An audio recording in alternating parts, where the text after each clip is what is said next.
Vamos analisar essa derrota para o Internacional por 1-0.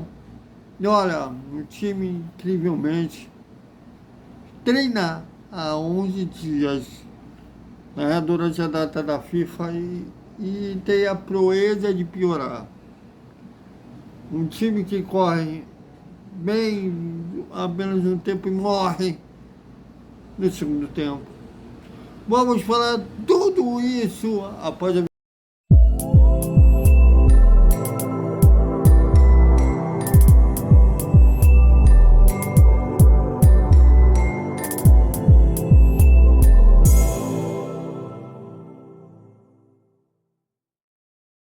vinheta. Salve, galera do Vascão! Queria estar aqui falando dos 3 pontos, viajando na maionese, que a gente estaria aí cada vez mais paquerando a zona da Libertadores, quem sabe, falando, desculpem, um relacionamento sério com a Libertadores. Mas a cada jogo, a cada data da FIFA que se passa, esse time mostra que não tem condições de disputar um torneio de nível alto, que é a Copa Libertadores. Tenho saudades do Vasco disputar essa Copa Libertadores, foi campeão em 98, era uma realidade completamente diferente, mas a gente já viu situações, já imaginamos situações não legais no ano que vem, inclusive o semideus, que não se pode criticar, porque colocaram o ex-jogador em uma prateleira que tudo que ele fala é verdade absoluta, se as ações mostram outra coisa, tudo que ele fala é verdade. E né, ele já até naquela coletiva, ele já começou a pintar um terreno, por assim dizer, se não vir investidor, ele foi muito claro quanto sobre isso, vai ser um time sofrível. E vai ter youtubers, jornalistas que vão amenizar, vão falar que ele está no caminho certo, precisam de exclusiva, precisam que ele jogue, dê bola para eles, né? Inclusive tem uns que começam a detonar o Dimitri Payet porque ele não ter dado bola para eles. Eu não levo para o lado pessoal, o Pedrinho, desde na corrida eleitoral ele nunca deu bola e não dá bola para outros colegas também, só dá bolas para os amigos dele, onde ele está protegido, mas é legal, é do jogo, não tem nada de legal nisso, mas ele já começa a pintar um time sofrível, tipo time associativo. Ele diz que a intenção dele é de vender a SAF, mas a gente vai saber mesmo concretamente depois da arbitragem, que ele mesmo diz que não tem como a CAP vencer. Então a gente vai ver as ações na prática, mesmo depois da CAP. Bom, um jogo, como eu falei, a palhinha rápida do primeiro tempo, um primeiro tempo sofrível, que eu tive que tomar chá para ficar acordado, de um jogo que os dois times abusaram de errar, principalmente no setor ofensivo, tanto que no primeiro tempo nem o Léo Jardim nem o Rocket do Internacional trabalharam. Desculpe. E ainda assim, o Inter deu 6 chutes ao gol e o Vasco 4. O Vasco até teve duas situações de gol, mas muito pouco para quem joga em casa ainda, mas só teve 43% da posse de bola. E no segundo tempo o time morreu. Se cansou, já entrou para o segundo tempo cansado, a ponto do Internacional ter tomado a rodeias da partida desde o primeiro minuto. E aí quase abriu o placar logo no início, de uma cabeçada que a bola viajou e todo mundo ficou olhando para a bola. O Borré ficou de cara com o gol. Se não fosse o Léo Jorginho, que saiu no pé dele, teria abrido o placar. E nem isso o Vasco acordou, o Vasco continuou morto, o Internacional pressionando. Desculpa. E tudo parecia crer que o gol do time gaúcho seria questão de tempo. Parecia que o Inter estava jogando em Porto Alegre. E foi aí que saiu o gol lá pelos 20 e poucos no segundo tempo. De uma saída errada do lado esquerdo. Viajou para o meio, o Wesley dominou, chutou na entrada da área, no canto, o Léo Jorginho nada pôde fazer. O Vasco reagir, ou igual nos outros jogos, que o Vasco saiu atrás, até virou contra o Atlético Paranaense e outros jogos, né, quando deu aquela arrancada, nada. O time mostrava ainda sem poder de reação, também o preparo físico, o time morto, os jogadores tentaram, pareciam estar mais cansados do que saíram, sabe?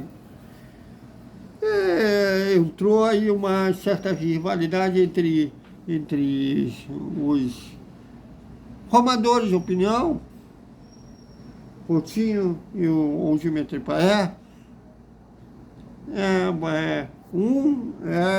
Essa rivalidade que tem muito a ver com a proximidade política também.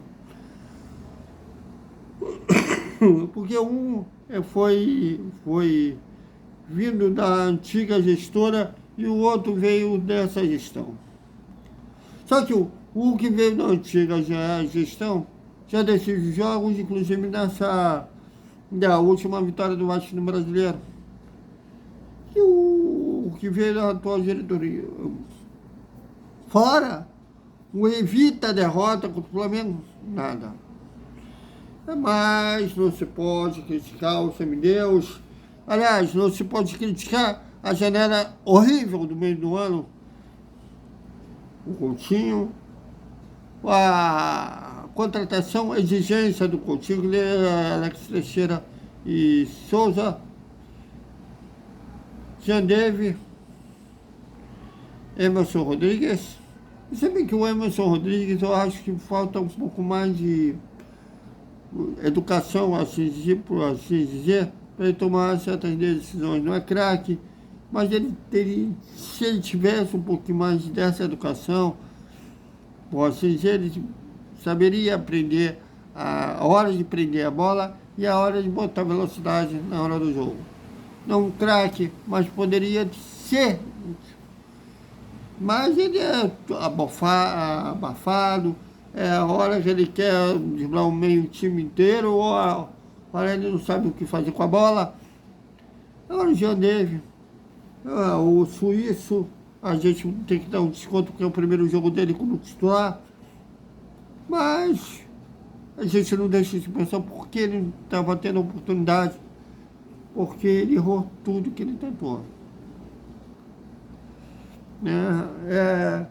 Seria aliviando da minha parte falar que ele sempre é assim. Eu realmente não conheço o futebol desse suíço, ele nem era da seleção suíça, mas é engraçado que nos outros jogos que ele não começou como titular, aliás, ele começou a titular só contra o Juventude, que ele deu assistência para o gol do Payet.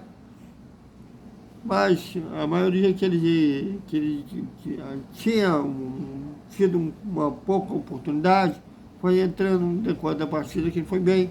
Hoje, iniciando a partida, ele não funcionou.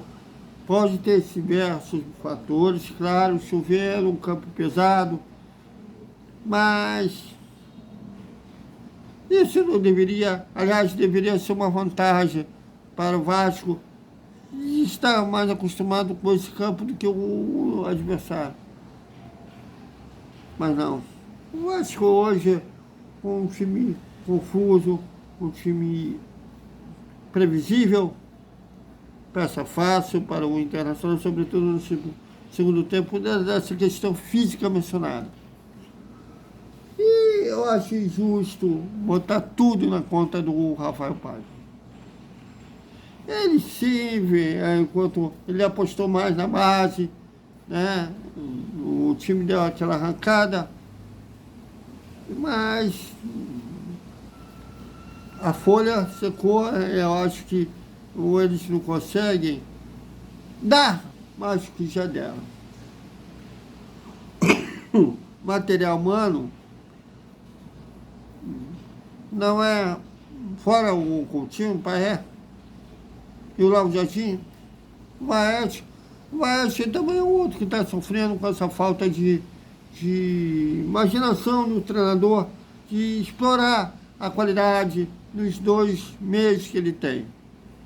Não adianta culpar o francês, culpar o camisa 11, porque ele sofre também com essa falta de imaginação do treinador de colocar eles em campo e explorar, fazer um esquema que explore a qualidade dos dois. Aliás, ele tem um receio, inclusive, de botar os dois juntos, mesmo perdendo o jogo.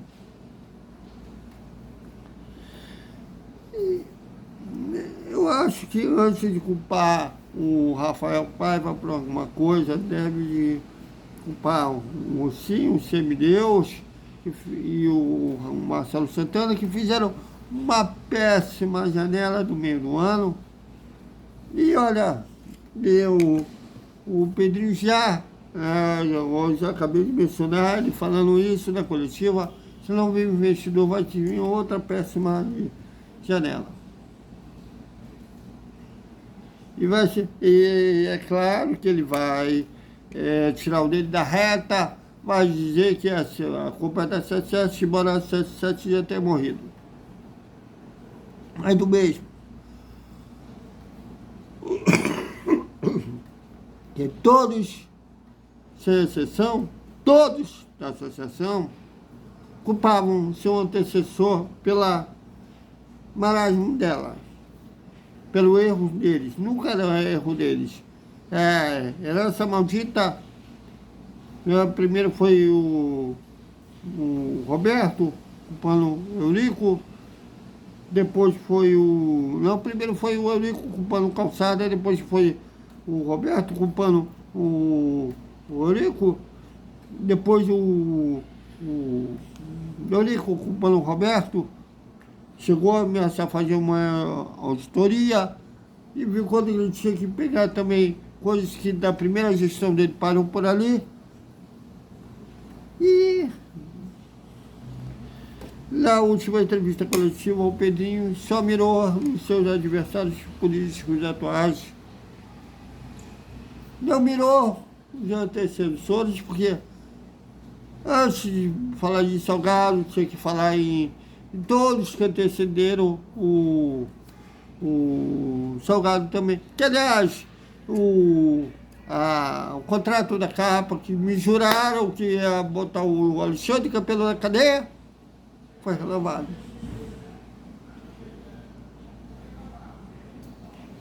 E você aí acreditando em político do Vasco.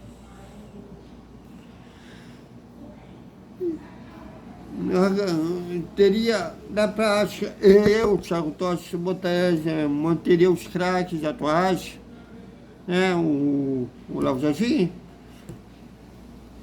o Paes, o Felipe Coutinho, eu, Thiago Totti, mas claro que cada um tem a sua opinião. E o Pedrinho já desenhou que vai ser. Não vai ser por aí, já desenhou. E o resto reformulava geral. Inclusive, pode a comissão técnica, mas quando falar do treinador, tem que falar da preparação física também.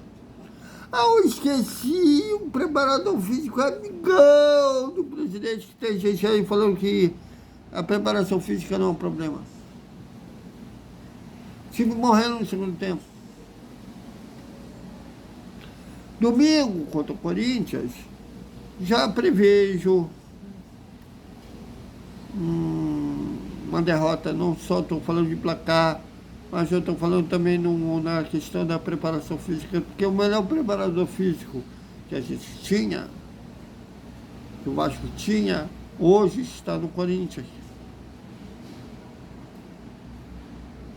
O trabalho do Ramon Dias em 2024 foi péssimo, né? Em 2023 ele cumpriu a meta dele, mas em 2024 foi péssimo.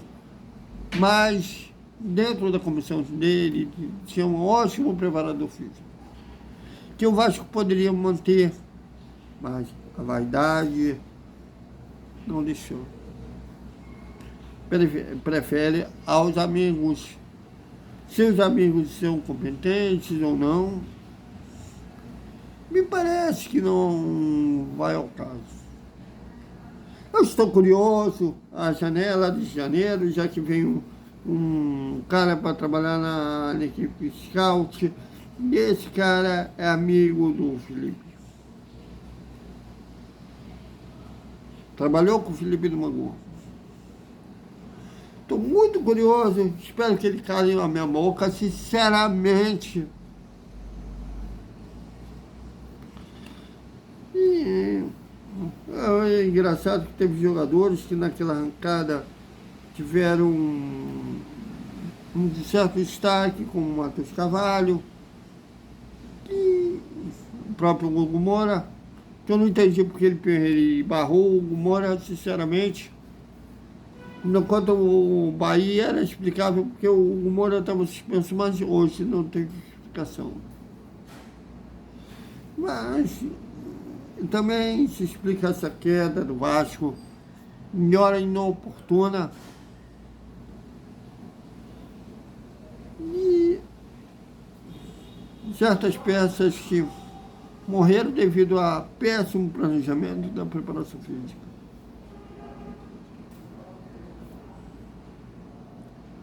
Mas conto ainda que pelo menos o Vasco vença o Atlético Goianiense e que vença o Cuiabá. Resto, já não espero nada para não me decepcionar. Então, é isso, galera. Até o nosso coletiva do Rafael Paiva. E tem um canal aí dizendo que o Rafael Paiva vai ser demitido, mas eu não tenho essa informação, vamos aguardar. E também o Desperta Vascaíno, né, e a Papa Editorial da Hora do Almoço. E boa noite, com o resumo da sexta-feira do Vasco. Também na sexta teremos conteúdo de Fórmula 1. Até mais.